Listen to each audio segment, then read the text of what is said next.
लेकर आएगा।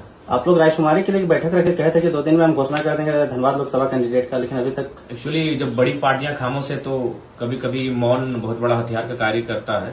तो अभी हम लोग देख रहे हैं कि बड़ी पार्टियां जो केंद्र स्तर की है वे किस प्रकार का रिजल्ट लाती है, उसके बाद हम लोग धनबाद के नतीजे पर पहुंचेंगे। अगर बात करें सेंट्रल विषय की, तो मोदी जी ने कहा था कि काला धन हम वापस लाएंगे, पर आप देखेंगे कि मोदी जी की गारंटी है कि वो बोले कि भाजपा का खाता में ही काला धन आ रहा है, जनता के पास नहीं जा रहा। देखिए, सबसे पहली बात, भारतीय जनता पार्टी निश्चित रूप से आज विश्व की सबसे बड़ी पार्टी है, लेकिन कारण है कि विश्व के बड़ी पार्टी में कहीं ना कहीं गरीबों का रोल नहीं है। अगर आपको बड़ी पार्टी बनना है तो अमीरों का रोल होना चाहिए। तो जाहिर सी बात है वो पूंजीपतियों की ही पार्टी है। और ये नहीं, चूंकि अभी भारत देश में, खासकर उत्तर भारत में लोगों की जो विचारधारा है वो धार्मिक विचारधारा। ठीक, देखिए, धर्म हर किसी का होता है, हर व्यक्ति धार्मिक होता है, किसी न किसी धर्म पर उसकी आस्था होती है। लेकिन राजनीतिक लोग जिस धार्मिक विचारधारा को लेकर आते हैं ना, इसका कारण यही होता है कि वो अपने कारनामों, जो मैंने काले कारनामे हैं, उनको ढकने के लिए वो इस भावनाओं का प्रयोग करती है। और उसी मैं तो बार बार कहा हूं कि वो उद्योगपतियों की पार्टी है, उनकी पार्टी में कॉर्पोरेट जगत के लोगों का इंटरफेयर है, और ये चीजें तो अब सामने आने भी लगी है। मैंने शुरू से कहा है, उसका उदाहरण देखिए, आज किसानों को 700 किसानों की मृत्यु होती है तब 3 कृषि बिल वापस होते हैं। तो गांधी के देश में और किसानों के देश में आज किसानों के पक्ष में अगर नीतियां नहीं बनती है तो कारण यह है कि कॉर्पोरेट से लोग चंदा लेते हैं। और कॉर्पोरेट्स अगर चंदा लेते हैं तो भाई उनको क्या चाहिए? कॉर्पोरेट को फैक्ट्री बनाना है। फैक्ट्री कहाँ खड़ी होगी? नदी नाला में नहीं होगी, किसानों की जमीन में खड़ी होगी। इसलिए आज किसानों का दोहन, और इसीलिए चालाकी के साथ आर्टिकल 31 जो हमारा संपत्ति का अधिकार था उसे मौलिक अधिकार से हटा भी दिया गया है, ताकि कोई एक आम व्यक्ति अपनी संपत्ति की गारंटी ना ले सके इस देश में। इलेक्ट्रल बॉन्ड का जो भी चल रहा है चर्चा पूरे मीडिया में, तो उसमें आप क्या कहेंगे? देखिए, बिल्कुल पारदर्शिता होनी ही चाहिए थी शुरू से। और सबसे पहली बात है तो पॉलिटिकल पार्टियों को इस प्रकार अगर आप कॉर्पोरेट से चंदा लेंगे तो जैसी बात हो गलत काम करेंगे। अभी उदाहरण के लिए हम लोग वेदांता बोकारो में भी है। वेदांता में जब रैयत आंदोलन करते हैं तो वेदांता वाले कभी कभी अपना हट में आते हैं, क्योंकि उनको पता है कि देश के प्रधानमंत्री को चंदा जा रहा है, क्या कबाड़ लीजिएगा। उनके माइंड में यही चीज चलता है। अभी बीएसएल में लोग धरना पर बैठे हैं, तो बीएसएल के माइंड में क्या चल रहा है कि हम देश के प्रधानमंत्री को चंदा देते हैं, देश के मैंने तमाम टॉप जो मोस्ट लीडर हैं, मंत्री हैं, उनको चंदा देते हैं भैया, तब क्या उखाड़ लोगे? ये माइंड में उनका चलता है। तो इसीलिए लोकतंत्र की मर्यादा को बचाने के लिए चाहिए कि मेरा तो मानना है कि कुछ कानून ऐसे बनने चाहिए जिसमें एमपी एमएलए के आएंगे, ब्यूरोक्रेट्स आएंगे, उन पर विशेष निगरानी हो। और जब तक आज हम गरीबी हटाओ की बात करते हैं, अरे भाई गरीबी हटाओ से अच्छा होगा अमीरी को कंट्रोल कीजिए, और नहीं तो आने वाला दिन ऐसा होगा इस देश में कि गरीब और शोषित व्यक्ति लास्ट में क्या करेगा? किसी को चबाने के लिए दौड़ेगा। ये परिस्थिति सामने आएगी। इसीलिए सामाजिक न्याय का मतलब क्या है? सामाजिक वितरण भी हो, सामुदायिक वितरण हो। आप तो चंद मुट्ठी भर लोगों के हाथों में देश की सारी संपत्ति को जमा करने पर तुले हैं। और अभी कभी कभी तो डाउट होता है कि इंडिया मतलब INDIA इंडिया होता है या फिर ADANI अडानी का मतलब इंडिया होता है। वो परिस्थिति भी आती है सामने।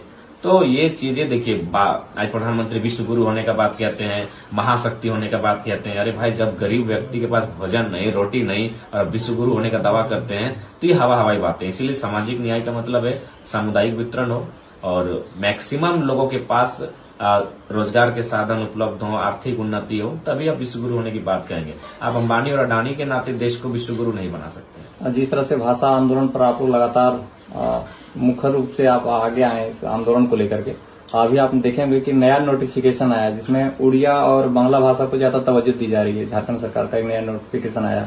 देखिए, लगता है कि जो माननीय झारखंड मुक्ति मोर्चा के जो सुप्रीमो है आदरणीय गुरुजी, उनका सभी रिलेशन उड़ीसा में है। पता नहीं कहीं अपना समधी वालों को खुश करने के लिए तो नहीं कर रहे हैं। देखिए, सबसे पहली बात, सब क्षेत्रीय भाषी का मतलब होता है जिस क्षेत्र में उसका उद्गम होता है।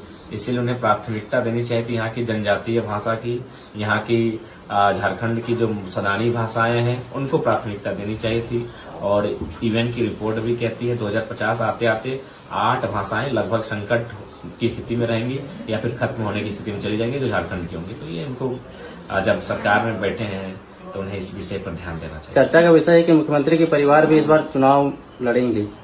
देखिए, ये तो मैंने पहले का अघोषित राजतंत्र ही चला है, लड़ना चाहिए भाई। जब सब कोई लड़ रहा है, भारतीय जनता पार्टी से लड़ रहे हैं, आईसू से लड़ रहे हैं, जेएमएम से लड़ रहे हैं, कांग्रेस से लड़ रहे हैं, तो मुख्यमंत्री की परिवार और पीछे काहे हटेंगी? और मुख्यमंत्री की पत्नी ही नहीं, मुझे पूर्ण विश्वास है आज के 15 साल बाद जब फिर एक राजनीति का नया दौर होगा, उसमें मुख्यमंत्री के भतीजे, उनके भतीजियां, उनकी बेटियां भी चुनाव लड़ेंगी।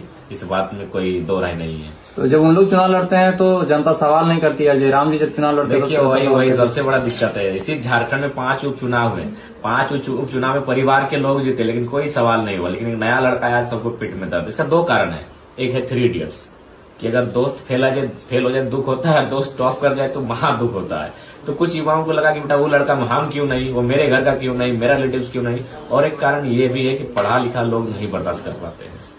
सबको ये चाहते हैं कि गुलाम तबके का आदमी हो, जी हुजूरी करे। आज पढ़ा लिखा लड़का सिस्टम को चेंज करने आया है। कोई नहीं चाहेगा कि इतनी बड़ी भारी आबादी को कोई जगह दे। मैंने जगाया है भाई।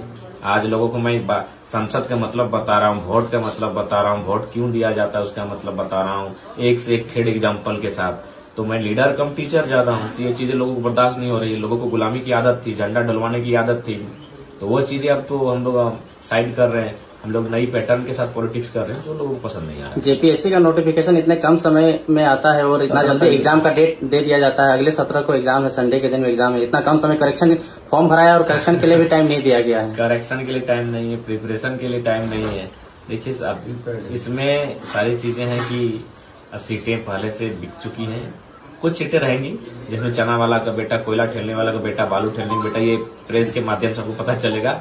लेकिन मैक्सिमम सीटें कॉर्पोरेट अमीर लोगों के माध्यम से खरीदी जा चुकी है। अच्छा, जब आप गांव पंचायत में घूम रहे हैं तो बहुत सारे महिलाओं के दिमाग में मानसिकता बैठा रहता है कि अरे बहुत नेता आया गया, कुछ नहीं किया तो जयराम महतो क्या कर देगा। तो ये आपके मुंह में भी बहुत सारे लोग हम बोलते हुए सुने। नहीं बोलते हुए सुने और हमने उनको उत्तर भी दिया। बिल्कुल उनका सवाल हमने अपने भाषणों में भी कहा कि इन नेताओं ने राजनेता का पैटर्न ही ऐसा बना दिया कि कोई नया लड़का हिम्मत ही नहीं जुटा पाता है लड़ने का। बताइए, नेता का मतलब है पैसा वाला, कि चुनाव में आया तो पैसा देगा। ये पैटर्न पहला बता दिया, बैठाया इन्होंने। तो लोगों को हम लोग समझा रहे हैं कि निश्चय ही बदलाव होगा। अगर बदलाव नहीं होता तो एक साधारण सा लड़का जिसको मुखिया लड़ने की हैसियत नहीं थी, आज जो संसद के चुनाव में भागीदारी दे रहा है, भागीदारी दे नहीं रहा है। आज बड़ी बड़ी टीमों का हालत खराब करके रखा है। जहां से वो लड़ रहा है कोई अभी तक अपने उम्मीदवार की घोषणा नहीं कर पा रहे। तो एक साधारण सा लड़का जब यहाँ तक आया है तो कुछ तो बात है। इसीलिए सबको आशीर्वाद देना चाहिए। और हम लोग अगर जीतते हैं तो निश्चय ही झारखंड में युवाओं को एक हिम्मत तो मिलेगी। अगर